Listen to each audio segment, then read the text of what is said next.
Salbonani Molweni, how are you? Moro. Today we've got beautiful ladies which we want to continuously speaking about autism. I would like to welcome them in the studio and they introduce themselves. I will start with Sisi, the one who was in our first show before. Can you kindly introduce yourself and tell your audience? Good afternoon, everyone. My name is Nompelo Sotwai. I'm staying here in Masi. I'm working at Sinetemba Special Care Center. It's been 20 years now that I've been working with children with autism. With me, I'm with former parent of a student that I used to teach, Elias September. I would like to introduce herself. Good afternoon, people. My name is Lizanne September. I'm Elias September's mother. He was at September for 4 years at the age of 3 years old. So after 7 years, 6 years, going on to peak school, he was transferred to grade one, peak school at Cambridge in 2000 2020. Yeah, yeah. I would like to understand something on autism as the mother of a child who is with autism. Um, when did you discover that your child is autism? Like I said in my previous on TikTok my video, I was pregnant with twins. So I had a difficult pregnancy because the other one passed away while I was pregnant with Elias. Oh, okay. And then they did lots of tests and stuff. And then when he was born, they found out when I was pregnant. They told me he's gonna be Down syndrome. But then they did tests after he was Did they born. knew he was going to be Down syndrome before he was born, or they found out after he was born? No, before, while I was pregnant, they did tests and stuff because of the amount liquid that was in his body. So they said there's a 50-50 chance he's going to be Down syndrome, and there's also a 50% chance that he's not going to be. So he was born, he didn't have, they did take further tests at the hospital when he was born, Okay. and then he wasn't born with that. And then when he was a year old, I started seeing some signs from him. He get up on high surfaces. He don't um, how can I say he don't look when you call him. Okay. When you call his name, or like you see when the baby start clapping hands, saying words, mama, tata. He didn't do all of that stuff. And then I took him to the clinic, and then they referred me to Fishhook Hospital, and then Fishhook Hospital referred me to Red Cross Hospital. Okay. So at the age of 32, turning 3 years old, they diagnosed him So with autism. you as a teacher, and you, when did you discover that this child is also having difficulties?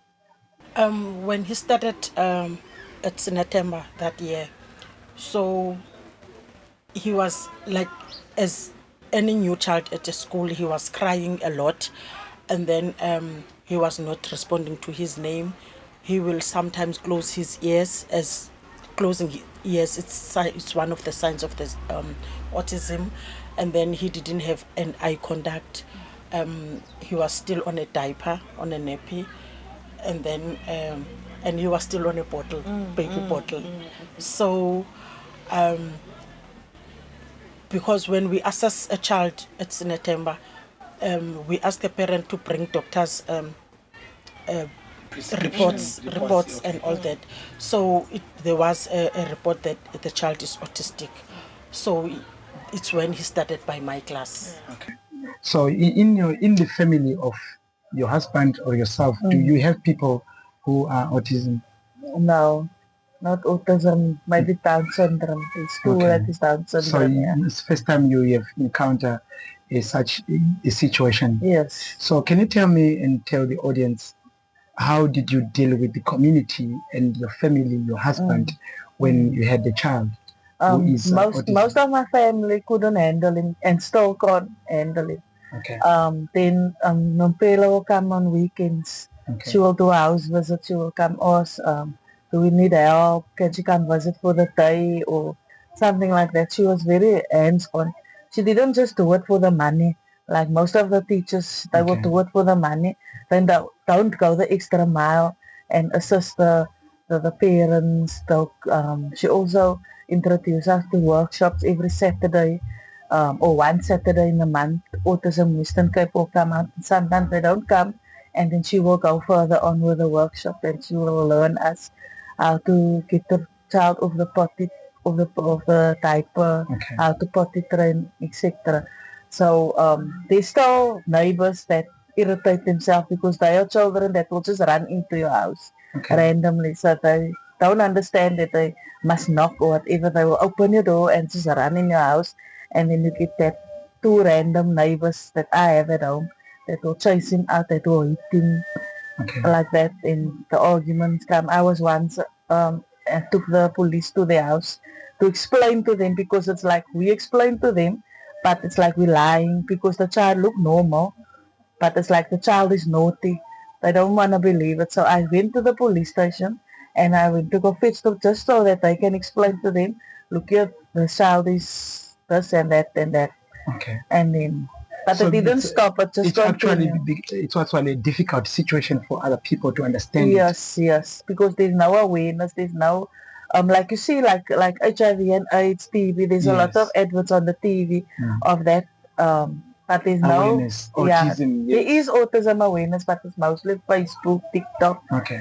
and maybe mothers sharing their experiences with the children. They're making videos, they upload it, but there's no people like experienced people coming out to the communities, like doing workshops with the parents and stuff. Okay. So the parents is struggling daily with the child. Like yesterday, my child ran away to the park because we don't have parks in Ocean View. Okay. It's all broken and whatever vandalized, so there's no parks for the children to play. So that's why me and Opelo and the other mothers that's struggling want to create awareness. We want to teach the other parents. Maybe you also a parent, you can maybe teach me like how to deal with him, how to handle him or whatever. That's beautiful. etc. Yeah. So do you happen to have, Mpelo, to have difficulties when you deal with autism children? What are those difficulties that you came across with? You know what? When I started like teaching only children with autism at Sinetemba, so I saw that okay, this is a challenge, a big challenge, and I will have like 8 to 10 children in a class. So when I bring up a support group for the parents to my principal at Sinetemba, she brought the idea and she was like on it, and then we started a support group.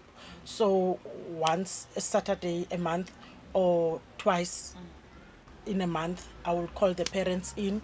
She will provide tea and biscuits for the parents as my principal, and then I will ask them the difficulties and all that. Then I will tell them what I'm experiencing, like because at school they're not treated same as home. Remember I said last time that children with autism, they're very clever.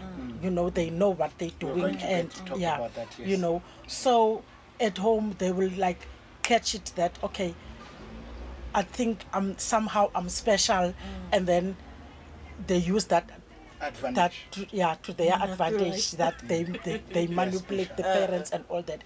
But now when they are at school, then they're different. So I will then it's when I will call a parent, say okay, look here